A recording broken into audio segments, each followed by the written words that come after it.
తెలంగాణ కోసమే బయలుదేరిన జెండా గులాబీ జెండా. తెలంగాణను సాధించింది గులాబీ జెండా. తెలంగాణను మంచిగా చేసి లైన్లో పెట్టింది గులాబీ జెండా.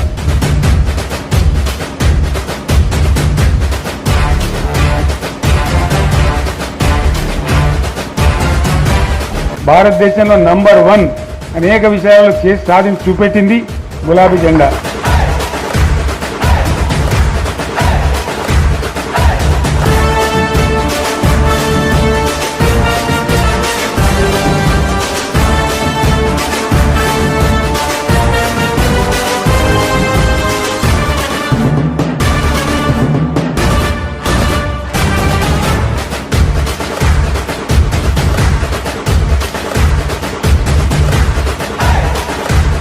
నేను వెళ్ళినా అంటే మళ్ళీ భూకంపం పుట్టాలిగా.